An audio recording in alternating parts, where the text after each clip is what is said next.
All right, we have ourselves a TVZ here, best of 3. Let's get this started. Akontistes, who's our first player here on the top right? Oh, the man, the legend. He's the blue Terran. I don't want the opponent to pale upon. These two players are incredible legend of StarCraft 2. But this guy, the Terran, that has made everyone fall in love with this game, it is BYUN. And spawning here at the bottom left is the red Zerg playing for Team NV. Partying it up with his teammate Maru and Bunny. He is DRG.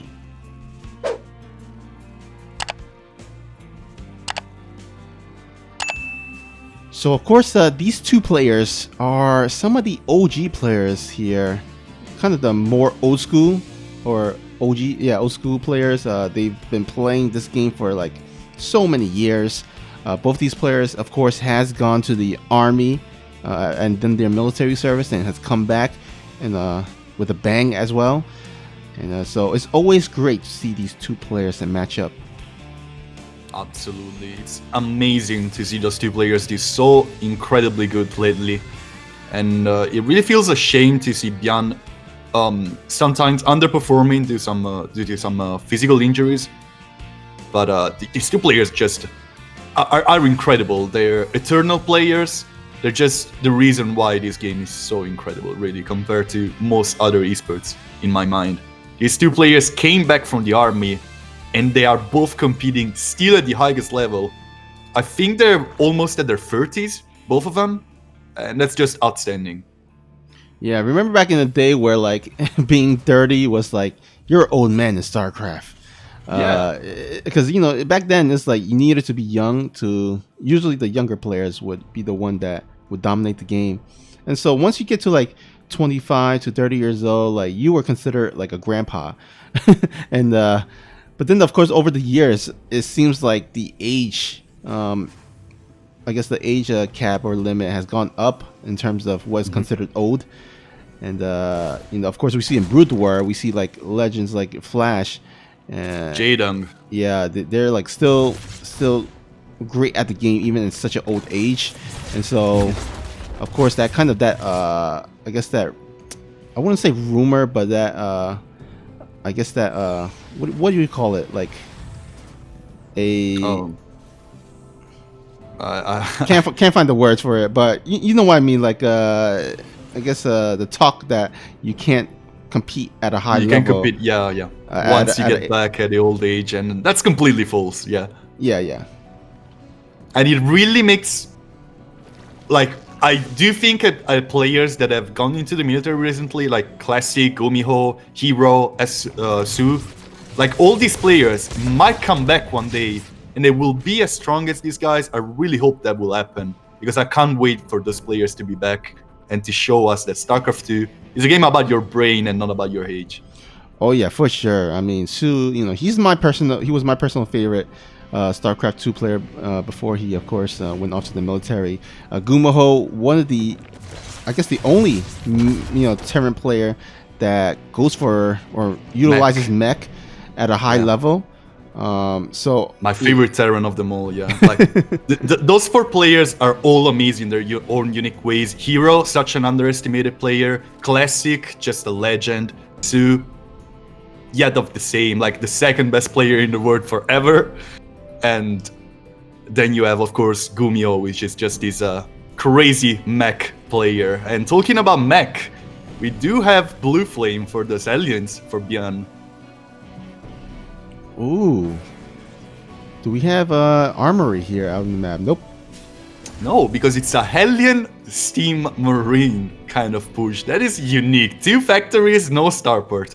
That is just BYUN style. He just adds up his own flavor to everything he does.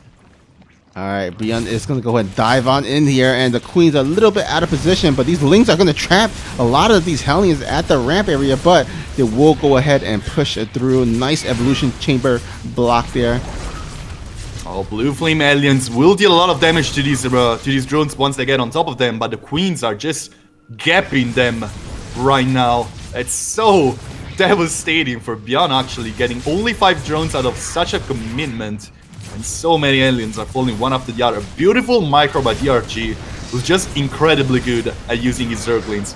Meanwhile, other aliens at the third base will try to get more damage, but only 3 more drones are going to fall, and DRG is in an outstanding position right now, even with BYUN getting a third base. Yeah, did lose a lot of links, but only 9 drones going down. Of course, DRG can drone back up. Although BYUN didn't go super all in. I mean, he has transitioned to a third command center, so not quite over yet. And he is starting to work his way up on those upgrades and starting to transition into the bio play as a combat shield. And Stim, I presume Stim is going to be on the way soon as well. It was interesting because that Steam, of course, meant that BYUN didn't have an armory with this, but it still meant that BYUN will still not fall too much behind after that. So it's a unique take on a very old build that adds up something, but do you think that an armory would have changed the way this game would have went in favor of BYUN, or do you think this is the better way to try and get this the strategy going?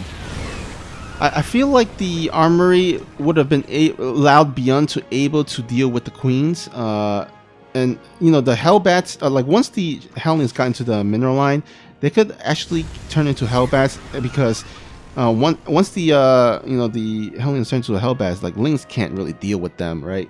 And it's only up to the queens, and Hellions doesn't really deal with queens as well as Hellbats. So I think, you know, if he did go for the armory and he were able to turn it into Hellbats, I think that attack would have been a bit more successful. Yeah, I do agree, but like right now, BYUN is, as you've been saying before, it's not out of this game. Like his production tab is crazy in a sense because he's getting everything at once, and with 2 factory production, he can get both Widow Mines and tanks out. So it will be very hard to break BYUN's position right now. And he has a third base. He's pretty safe right now. Like DRG is one of those players who can be very scary if he left unchecked. But I don't really see any huge tech coming from the Zerg player right now. Nothing that BYUN should be scared about. Yeah, it seems like DRG is taking his good old time, just macroing, getting his upgrades, just preparing for the long-term game. He has set up a nice little counterattack force in case BYUN decides to move out, and to buy him some time to start making those army. But in the meantime, he is going to go ahead and have to defend this Widowmine drop here. Oh!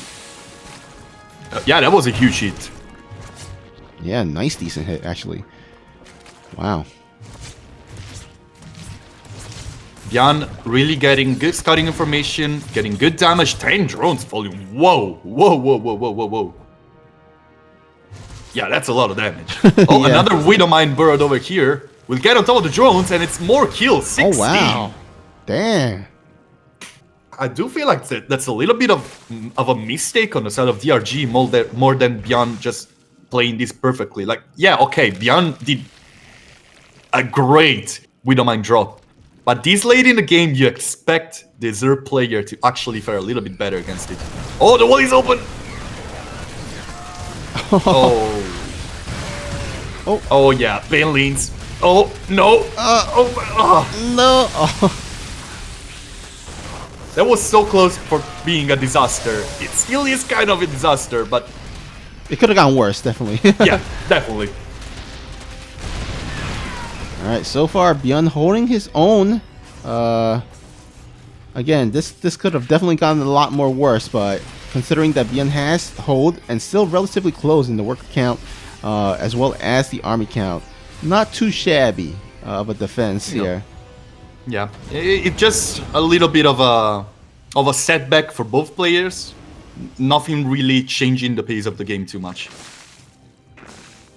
Alright, so we do see DRG has been working off of Ling and Baneling for quite some time now. It's starting to get to that time where he needs to kind of add in a different tech, and it seems like Hydralisk will be his tech of choice thus far, even throwing down the Infestation Pit, which kind of tells me that he might be going for some lurker play here. Yeah, absolutely agree. That's the way to go at this stage of the game. I feel he has a strong economy to work with. he doesn't really feel too scared about BYUN going all in anytime soon. So he can easily take up his way to more costly units just like Lurkers. Alright, one more Widowmine here for good measure. Let's see if it can connect. Nope, only connects to a queen here. Doesn't get any damage, but 6 drones went down. And let's see how many drones has gone down. 32 drones going down throughout this whole game here. Yeah, that's a big amount. But on the same way, like, BYUN did commit something to this. Like, he has spent some of his own resources. And for that reason, DRG doesn't feel like it's too behind, even after losing that many workers. And really, these Widowmine drops are not there to kind of deal with deal game-ending damage. It's more to kind of distract DRG while he gets his force base up, while he gets his army production rolling here. But the thing is, while he's doing these Widowmine drop and he's staying passive, he's not out on the map, being active in terms of killing the creep tumors. So as you can see, DRG has spread his creep towards already in the middle of the base, and it's gonna make it difficult for BYUN to push out. He's gonna have to, of course, take his time to scan, take out those creep tumors, fall back, and then go for those creep tumors once again, fall back, and then go for the finishing blow. Yeah, this base on the left will be a huge contended position for DRG. He needs that base to stay alive for a lot of time. If he can keep that base alive for a very long time, there might be some trouble for BYUN, because DRG economy currently is outstanding. He's working on 92 workers economy. He has a lot of tech to support this economy, and Lurkers are very good defensive units. So it's gonna be very difficult for BYUN to break DRG if he gets way too many resources out of this base on the left. Alright, looks like Ghost Tech has been added to BYUN's army composition. Do we see Lurker then out on the field? I don't think so, if I don't recall correctly. Yeah, he does have a Lurker then. Okay. And he has double Nidus network. Ah, yes, some nice good old Nidus play. Yeah, just to keep control of the map a little bit more. There's so much creep spread throughout the map. Jagannath is a big map, so enabling yourself to maneuver around your opponent with Nidus Worms, it's always a great thing. And in the end of a very good micro player, multiple Nidus Worms can just absolutely outmaneuver any amount of Terran armies. Alright, so it seems like BYUN has gone into that very, what we call turtley Terran play. You just kind of hunker down, build all these planetaries, and place all these liberators and tanks to siege up, and just kind of slowly but surely mine your half of the map. And it can get, I'm not gonna lie, it can get pretty annoying to deal with as a player. You see, of course, many players kind of get very impatient, and they kind of start taking very inefficient trades, and that is what the Terran player usually counts on. Yeah, right now though, DRG taking a free planetary fortress on the top left. BYUN was too slow to cancel that, and now there's a Nidus Worm into the main on top of the production. That will never go down. Was a little bit too pretentious out of DRG, showing his end a little bit too soon, and it will be killed without getting anything done. And now BYUN knows what's up, knows there's a Nidus Worm play incoming, and needs to be extra careful about his movements. Yeah, once that hand is revealed, it gets even more difficult for that double Nidus play to work, because BYUN is going to keep his eye out on the mini map, and we're going to babysit it to make sure that Nidus does not go up into the main base. And after a double Nidus, there's a double Spire incoming for DRG. Getting to Brute Lords is most definitely something you have to do at this stage, even if you have Lurkers. Right now, like, you can see DRG trying to trade some of his army. He's gonna trade these Vipers, which are not the greatest thing to trade with. Planetary Fortress will keep this base alive for BYUN. That's a lot of Liberators, dealing a lot of damage. DRG might have traded some of his own army, but that was not exactly what he was looking for. And he might need to replace that, as you can see, 40 Zerglings and 12 Hydras in a production tab. All right, double spire about to pop out. That's going to allow him to get some Broodlord tech on the field, and that might not be the worst play because really, you know, one of the ways to kind of break a turtling Terran is to get those Broodlords with their, you know, Broodlings to start hacking away at the front lines there. But in the meantime, BYUN is going to have to try to defend with his bio units as well as these ghosts here with a lot of energy on them. Very good micro by BYUN, saving the most of these ghosts outside of the range of those banelings. Like right now, you can see DRG forced to max out again on Zerglings. Doesn't still have the tech he needs. Losing this base as well. Like he's trying to trade left and right, but these ghosts are just stopping every attempt he's making. Killing so many Overseers, so many Hydras. And DRG is feeling like he doesn't really have the army to break this.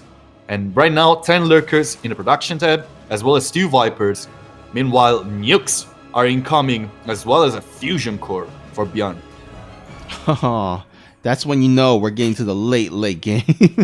Yeah, Liberator's range can be massive alongside these nukes. BYUN is just so hard to break in this position.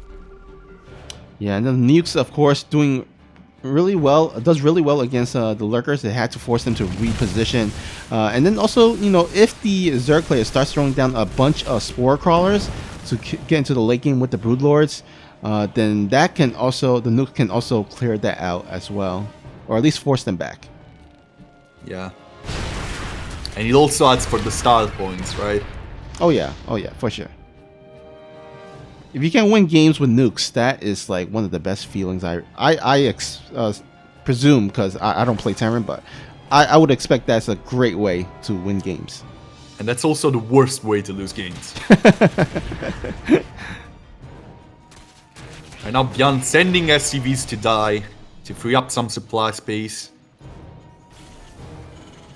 Oh man, look at this, man. He is just throwing down planetary after planetary, turrets after turrets. This is just is like creating the Great Wall of China right now.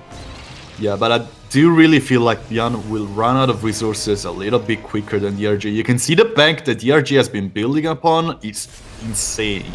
Like right now he has a Greater Spire, he's getting upgrades for Infestors. He's getting all of the pieces of the puzzle together. He still has the double Nidus network to try to unmaneuver BYUN. And man, it really feels like DRG might have a little bit too strong of an economy to make it worth for BYUN to turtle down this much. Yeah, he does have a lot of minerals. Now, the gas count is decent. The gas bank is decent, but not as high as a DRG would like it to be, where he can just kind of like go all in and, you know, just remax afterwards. So he's still got to be careful. He doesn't want to overextend. Now, it's important to note that there is one last remaining base here onto the right side. So that is going to be the I suspect that later in the game is going to be the point of contention where both players are trying to establish that base and mine it for his resources. The thing I'm most concerned with for BYUN right now, for DRG right now, is that it does not have a Spore Crawler forest. So Ghosts can pretty much sneak up on everywhere they want and get those nukes going. And that can be hard to deal with without a Spore Crawler forest. With these Liberators shocking around as well as the Vikings, you can see these Ghosts right now getting a lot of Knights on top of the Overseers. Meanwhile, Lurkers trying to do their best. Oh, a nuke is incoming. Oh my goodness, so many buildings making their way through everything, trying to trade. Of course, this is not an efficient trade, but in the end, it will stop the nuke from getting so many Lurkers out. And DRG will safely remake a lot of those lost banelings. Yeah, 60 more Zerglings, 84, excuse me. Looks like he's just built a huge batch after this. Now he is getting air weapons, so that kind of tells me that he wants to make a surprise transition into Broodlord once he takes a huge fight and kind of catch BYUN off guard so that he's at a point where he does not have a lot of Vikings to contend with the Broodlords. So kind of keep an eye out on that. That might happen once after the huge next big fight here. Yeah, I still think he badly needs a lot of sport crawlers right now. Oh my god, the ghosts are a little bit out of position. Of course, the overseers will be tried to be sniped down. The Vikings are doing a lot of work for BYUN. And the lurkers will be sent scattering. These Vipers are a little bit too exposed. One of them immediately falls. But still, lurkers making their way through everything to get on top of these ghosts will not manage to do that. And DRG once again maxing out on Zerglings. A couple infestors added to the mix. Still no spore crawlers, still no corruptors. Yeah, I'm getting a little worried. I mean, we have seen DRG stick with this Ling Bailing lurker for quite some time, and I agree with you. I think he should start throwing down some like mass spores. I mean, he has a huge amount of minerals to do so, and start going into Broodlord tech, because right now he needs something besides lurker and vipers. Now lurkers and vipers are good, but against what BYUN has right now, I think he needs a little bit more. Oh, these Banelings might be very deadly to those ghosts over there. The lurkers are getting a lot of damage down. That's still not the best trade possible for DRG, but it's still a trade. It's still a way to free up supply. He's adding up more Vipers. He's adding up more Hydras to get more lurkers.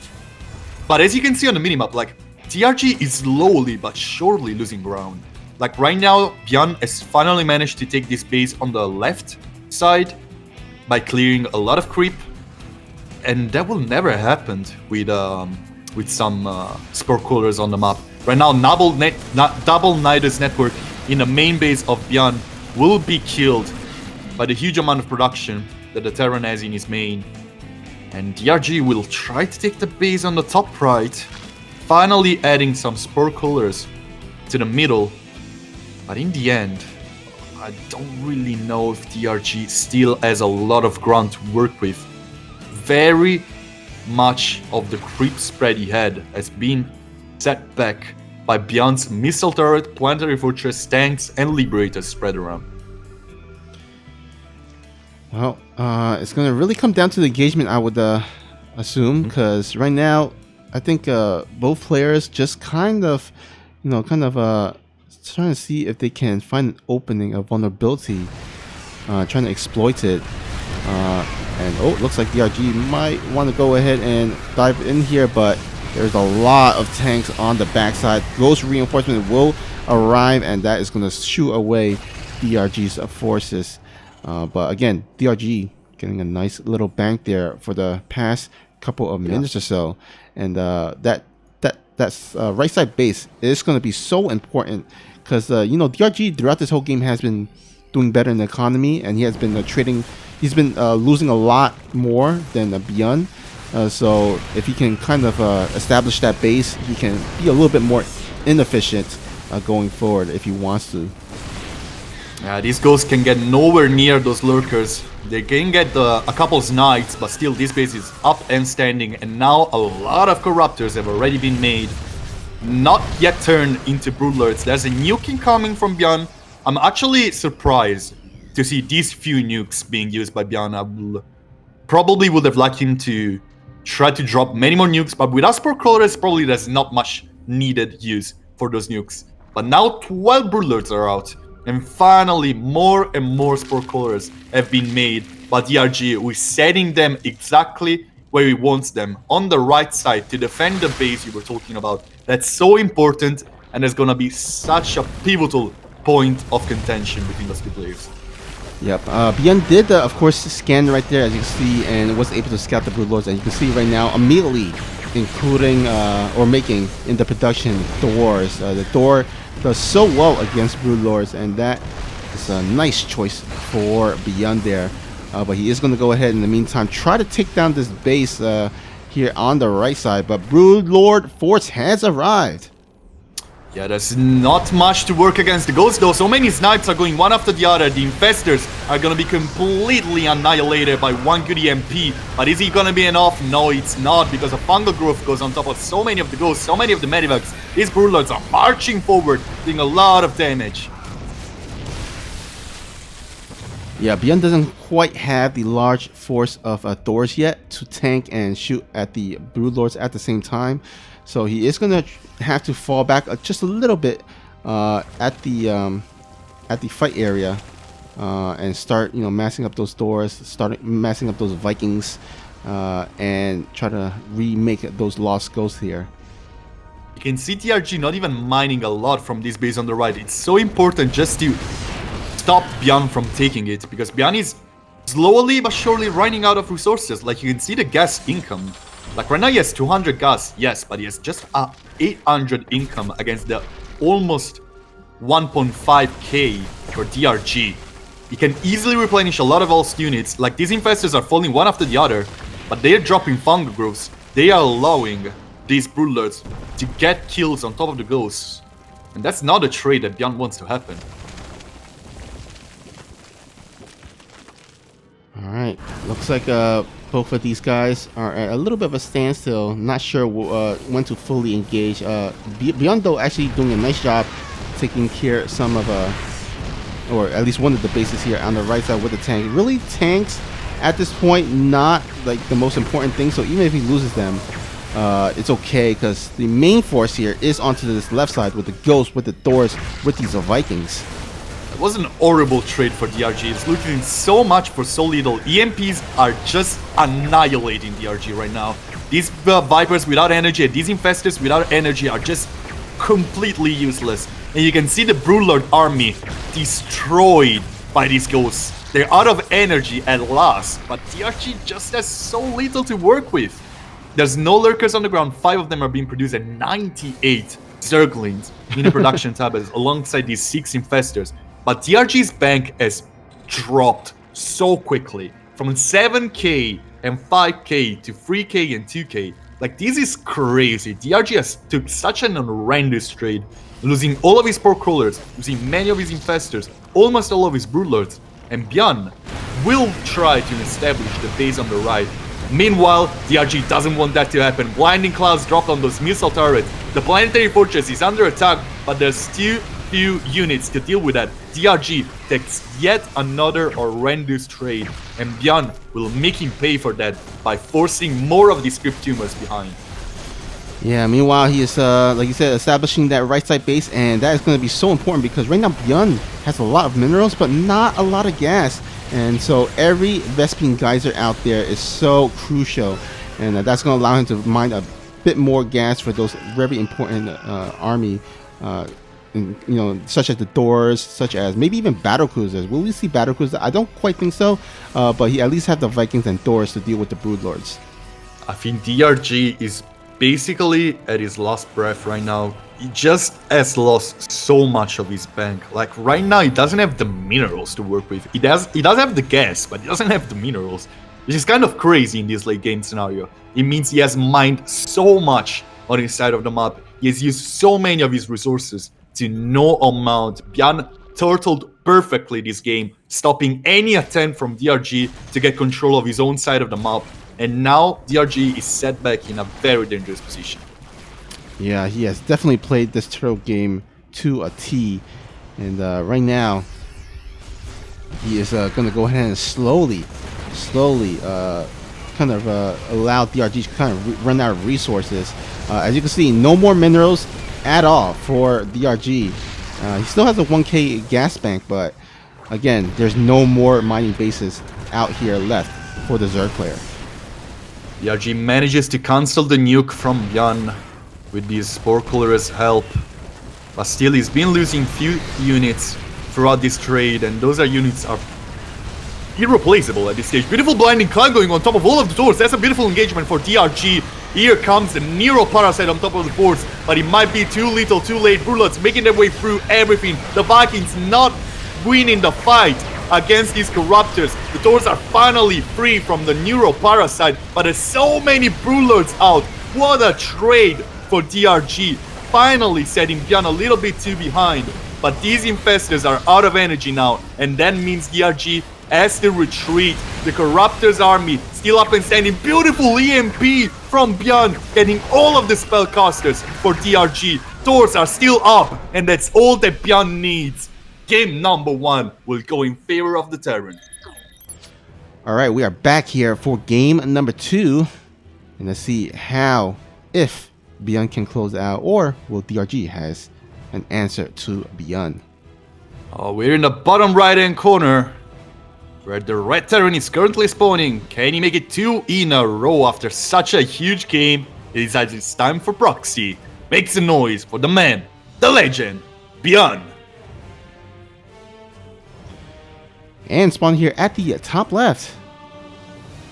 Also a legend himself. From Korea and playing for the team of Team NV. Give it up for DRG. This is such a great team right now. I don't know if you know, but he just went 5-0 in WTL, just completely stomping the competition. Only team without any losses. Such an incredible team. Wow, that is absolutely incredible. I remember when Team NV was first announced, and it was like soon after Jin Air Green Wings was disbanded, and so everyone was like, or not, I don't want to say everyone, but at least I was very interested to see where Maru was going to sign with, and of course at that point Team NV was not a thing, and to see them kind of make a big splash out from the start was incredible. So really great to see Team NV kind of make their way into the Team League scenario. And then of course Shopify Rebellion, kind of similar as well, kind of came out from nowhere and announced like a huge stack lineup, and of course they are as well competing in the World Team League here. I also love that Team NV's motto is spread the wings, which is a little bit of a callback to the Jin Air Green Wings days. But let's talk a little bit about this game with these drones fighting on Marines right now. DRG scouted that proxy almost immediately thanks to the overload placement, but it doesn't really have a lot to work with. Like, these drones, of course, are trying to do their best to buy some time. Now there are a lot of Zerglings out, DRG can go back to mining. And BYUN needs to be extra careful with the units he has. He needs to wait a little bit, keep these wrecks safe, and maybe move around to maneuver around those Zerglings. The Zerglings, though, going straight to the main. Oh, and actually, that's not a bad call because there's no wall over. Can this add-on be placed right in time? But in the meantime, these Lings are chomping away at these barracks, forcing the Marines to go back. But one Ling does arrive. BYUN is going to be able to get that add-on right down at the or in the right time, and will not suffer against a huge Ling run by killing him and ravaging his mineral lines. This might come down to one huge fight between Marines and Zerglings. There's a reactor next to the factory. Or do you think BYUN has made the call to make some Hellions to fight against this gasless army? Because that would be amazing. Yeah, I think he realizes this Rax Marine push is not going to accomplish too much. He's DRG already establishes his second base. And as I say that, there is a good amount of efficient damage here from these Marines. Can these Marines prove me wrong? And do they prove me wrong? All right, 100%. BYUN is going to take this 2-0 with a clean sweep.